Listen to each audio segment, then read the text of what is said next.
Bienvenidos al devocional diario de la IBC Corregidor. Esperamos que Dios te hable en este día. Muy buenos días, queridos amigos y hermanos. En esta mañana vamos a continuar con el estudio de la Epístola a los Romanos, el capítulo 4. Estamos viendo estos días este tremendo tema de la justificación. Y hemos podido ver el día lunes los ejemplos, ¿no?, de Abraham y de David, que eran grandes íconos dentro de los judíos, que ellos mismos no fueron justificados como muchos de ellos pensaban por sus buenas conductas, por sus obras humanas, por su piedad humana. No, ellos fueron justificados por la fe, ¿sí? Por la fe. Porque para heredar vida eterna, para heredar salvación, se requiere cumplir el alto estándar de Dios, el alto estándar moral de rectitud y de santidad de Dios, que es imposible cumplir para cualquier hombre. Por eso que solo la obra de Cristo en la cruz pudo pagar el precio de haber pecado, de haber fallado a Dios. Y solo el Señor Jesús, cuando vino y vivió en esta tierra, pudo satisfacer ese estándar de Dios, pudo vivir esa vida que pudo cumplir la demanda de santidad, de justicia, de rectitud que Dios demanda. Esa vida santa, recta, esa vida moral, aceptada ante Dios, es la que ha sido adjudicada en favor nuestro. Ha sido imputada como si nosotros fuéramos justos. Y nuestro pecado e iniquidad lo llevó el Señor Jesús en la cruz. ¿Cómo accedo, ¿no?, a esa bendición? Por fe, por creer en el Señor Jesús, ¿no? El mismo Abraham, el mismo David, fueron personas que por medio de la fe fueron justificados. Lo hemos estudiado, ¿no?, el día. También hemos visto que tampoco podemos ser justificados por ritos religiosos, ¿no? El día de ayer estuvimos viendo que no podemos ser justificados por, como los judíos enseñaban, por circuncidarse. La circuncisión era una señal del pacto, ¿sí?, que tuvo Dios con Abraham, pero no era un acto que me permitía salvarme, alcanzar salvación, porque siempre la salvación se accedió por medio de la fe, ¿ok? Y así mismo, ¿no?, tenemos que tener cuidado, porque hay mucha gente que practica muchos ritos religiosos, prácticas religiosas, ¿no?, costumbristas, que piensan que por hacer esas prácticas están ganando el cielo. Ojo, eso es un engaño del diablo. No nos dejemos engañar. No se puede obtener justificación por mis buenas obras, mis buenas conductas, mis obras dadivosas, ¿no?, por mis actos religiosos, costumbristas. No se alcanza la justificación. Dios no me va a declarar justo por mi esfuerzo humano, por mi buen comportamiento, por mis obras de compasión hacia otras personas, por mis actos religiosos o litúrgicos. No justifica. Tampoco puedo ser justificado por las obras de la ley. La justificación no se alcanza por guardar la ley, y ese es el tema del día de hoy. Y vamos a leer los versículos 13 al 15, capítulo 4. Porque no por la ley fue dada a Abraham o a su descendencia la promesa de que sería heredero del mundo, sino por la justicia de la fe. Porque si los que son de la ley son los herederos, vana resulta la fe y anula la promesa. Pues la ley produce ira, pero donde no hay ley, tampoco hay transgresión. Vamos a aprender 4 puntos de esta verdad, que no se alcanza la justificación por guardar la ley. ¿Por qué? Porque la ley produce ira y no salvación, ¿sí? Vamos a leer Gálatas 3, de 10 al 14. Porque todos los que dependen de las obras de la ley están bajo maldición. Pues escrito está: maldito todo aquel que no permaneciere en todas las cosas escritas en el libro de la ley. Recuerde bien, para hacerlas, recuerde bien, el que infringía un punto de la ley era culpable de toda la ley. Y en el juicio de Dios va a ser responsable, hallado culpable de haber transgredido toda la ley. Y la ira de Dios está bajo esa persona que ha transgredido la ley. 11. Y que por la ley ninguno se justifica para con Dios. No hay hombre que sea capaz de cumplir la ley. Es evidente, porque el justo por la fe vivirá. Y la ley no es de la fe, sino de que dice: El que hiciere estas cosas vivirá por ellas. Cristo nos redimió de la maldición de la ley. Hecho por nosotros maldición, porque está escrito, maldito todo aquel que es colgado de un madero, para que en Cristo Jesús la bendición de Abraham alcanzase a los gentiles, a fin de que por la fe recibiésemos la promesa del Espíritu. La ley, el que ha infringido la ley, solamente está expuesto a la ira de Dios. No tiene salvación por cumplir la ley. ¿Ok? Eso es importante entenderlo. Otro punto, la promesa de la salvación vino antes que la ley. Y esto tenemos que tenerlo en claro. El Señor prometió a Abraham que en él serían benditas todas las familias de la tierra. Abraham le creyó la promesa que de su simiente, ¿no es cierto?, que más adelante fue a través de Isaac, iba a heredar la promesa. Él le creyó a Dios. Abraham confió en Dios y le fue contada por justicia.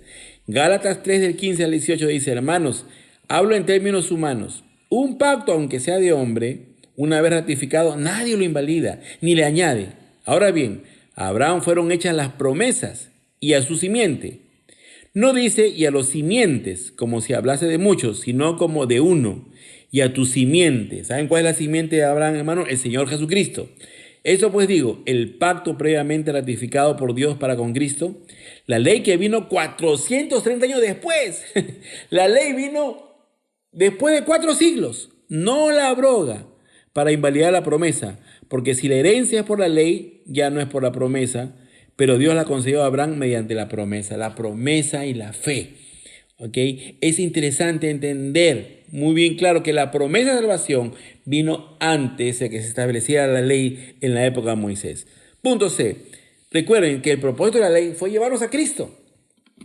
La ley mostraba el alto estándar de rectitud moral de Dios. El hombre fracasó, no podía cumplir la ley, pero la ley podía revelarle al hombre de su condición pecaminosa y lo hacía mirar a Cristo. Solamente él necesitaba ser salvado, liberado de la condenación que ejercía sobre él el incumplir la ley de Dios, estar sometido bajo la ira de Dios. Gálatas 3, 19 a 23 dice, entonces, ¿para qué sirve la ley? Fue añadida a causa de las transgresiones hasta que viniese la simiente a quien fue hecha la promesa, es decir, el Señor Jesús. Y fue ordenada por medio de ángeles en mano de un mediador.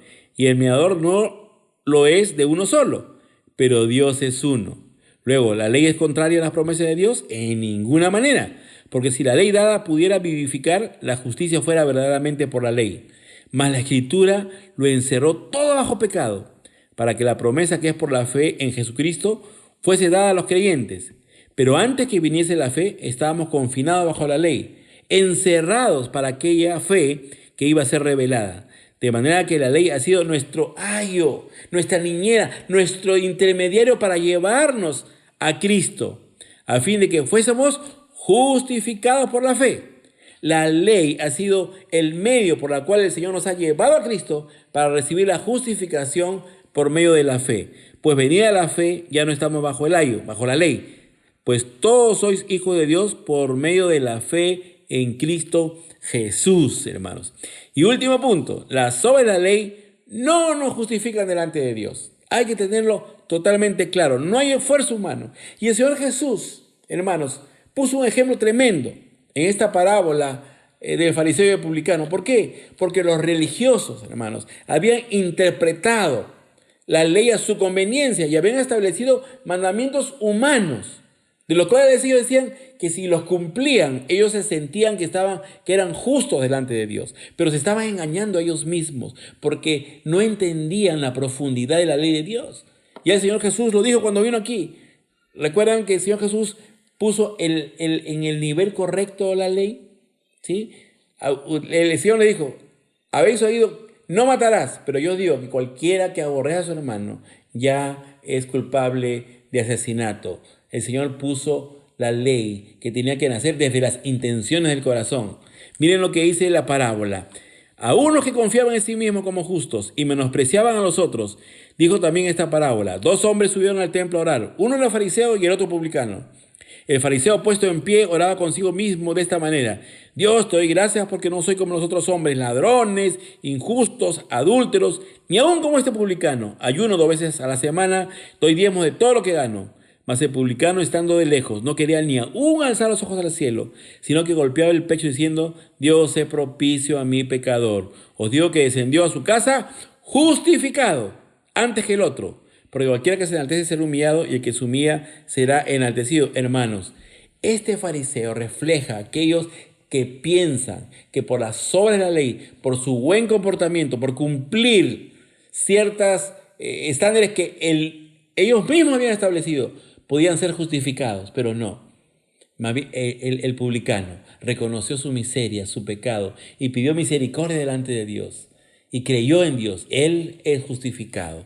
Es interesante entender que nadie se puede justificar bajo las obras de la ley. Y termino con esta verdad que vemos en Romanos 3, 20, 28 y 31. Ya que por las obras de la ley ningún ser humano será justificado delante de él, delante del Señor, porque por medio de la ley es el conocimiento del pecado. Concluimos pues que el hombre es justificado por fe, sin las obras de la ley. Mas Israel, que iba tras una ley de justicia, no la alcanzó. ¿Por qué? Porque iban tras ella no por fe. Querían alcanzarla por esfuerzo humano, por sus obras humanas, sino como por obras de la ley, pues tropezaron en la piedra de tropiezo que es el Señor Jesucristo. Queridos hermanos, querido amigo que me escuchas, no hay nada que tú puedas hacer para ganarte el cielo, para obtener el perdón de tus pecados, para que tú puedas ser declarado justo delante de Dios. Tienes que llegar por medio de la fe en Jesucristo, y te invito esta mañana a que vengas hoy a Cristo. Señor, gracias por tu palabra. Gracias, Señor, que podemos acceder al regalo de la salvación eterna, del perdón de los pecados, solo poniendo nuestra fe en el Señor Jesucristo. Te ruego por mis amigos que escuchan hoy este mensaje, Señor. Toca sus corazones. Señor, regálales el don de la fe para que puedan creer en nuestro amado Señor Jesucristo, que dio su vida por nosotros en aquella cruz del Calvario para darnos vida eterna, y para que tú, Señor, nos declares justificados por la obra de Cristo en la cruz. En el nombre de Él te lo pedimos. Amén.